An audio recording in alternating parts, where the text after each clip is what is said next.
ఇది ఒక జాతర. అయితే ఏ గ్రామదేవత జాతరో కాదు, బావోజీ దేవుడి జాతర. ఆయనెవరో కాదు, పూనకంతో ఊగిపోతున్న ఈయనే బావోజీ నాయక్ అలియాస్ బావోజీ దేవుడు.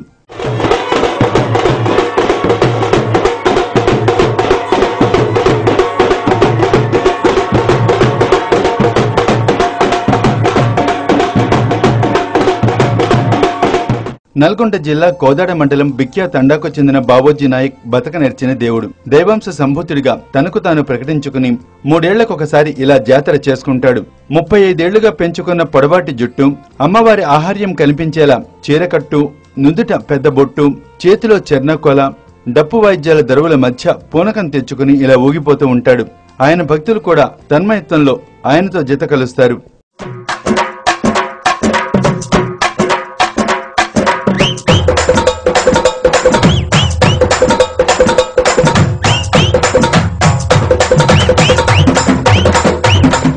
పెద్దమ్మ తల్లి అవతారమంటూ ఇలా విచిత్రంగా ప్రవర్తిస్తూ ఇంటింటికి తిరిగి మొక్కులు తీర్చడానికి సిద్ధంగా ఉన్న మొగజీవాలపై నీళ్లు జల్లి ఆశీర్వచనాలు ఇస్తుంటాడు. కనిపించిన వారిని కొడుతూ దయ్యాలను వదిలిస్తున్నానంటాడు. గ్రామస్తులు ఆయన కాళ్లు కడిగి నీళ్లు నెత్తిన చల్లుకుంటారు. బావోజీ దేవుడి చెయ్యి తగిలితే చాలు అన్ని రోగాలు మాయమైపోతాయని నమ్మేవాళ్లు చేతబడి, బాణామతి, క్షుద్ర పూజలకు వేలకు వేలు సమర్పించుకుంటారు. పిల్లలు లేని వారికి సంతాన భాగ్యం కల్పిస్తానంటాడు బావోజీ.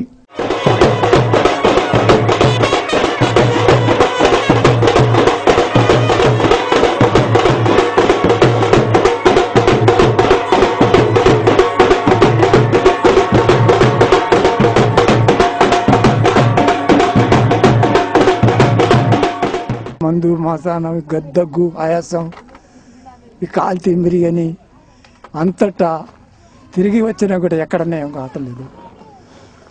ఈ బావజీ కాడ వస్తే ఈ బావజీ నుంచి కొద్దిగా నా ఒంట్లో ఆర్యంగా ఉండి ఈ బావజీ కాడిని మొక్కుంటే, ఈ తల్లిని మొక్కుంటే ఆడ నుంచి మంచిగా నా ఆరోగ్యం బాగుంటుంది. తమ కోరికలు తీరుస్తున్నాడని ఈయన కోసం గ్రామ శివార్లో ఓ గుడి కూడా కట్టించారు. పెద్దమ్మ తల్లి పేరుతో కట్టిన ఈ ఆలయంలో బావోజీ అమ్మవారి రూపంలో దర్శనమిస్తాడు. నోటికొచ్చిన 4 మాటలు చెబుతూ యంత్రతంత్రాలు ఇస్తూ వేలల్లో ముడుపులు తీసుకుంటాడు. ఇక్కడ బావోజీ బిక్యా తండా బావోజీ ఇక్కడ ఈ 11 సంవత్సరాల నుంచి నడుతున్న దేశం ఇది మంచిగా నడుతుంది. ఇక్కడ పిల్లలు లేని వాళ్ళకి ఇక్కడ పిల్లగాళ్ళు కూడా ఇక్కడ పుడుతున్నారు. వస్తే ఇక్కడ అంతా మంచిగా పూజ ఇవన్నీ మంచిగా చేస్తున్నాడు.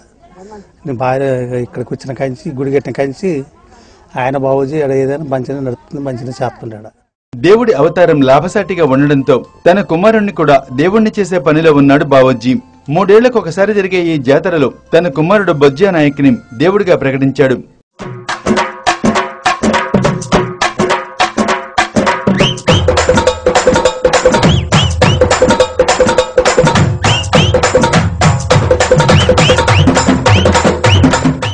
ఇంతకీ బావోజీ గతమేంటో తెలుసా? పశువుల కాపరి. ఓసారి పశువులను మేపేందుకు అడవిలోకి వెళ్లొచ్చి వింతగా ప్రవర్తించడం మొదలుపెట్టాడు. తనను దేవత ఆవహించిందని, ఊరు క్షేమంగా ఉండాలంటే గుడి కట్టించాలని కోరాడు. జుట్టు పెంచుతూ అమ్మవారి అవతారమెత్తాడు. ఇలా పశువుల కాపరి కాస్త బావోజీ దేవుడయ్యాడు.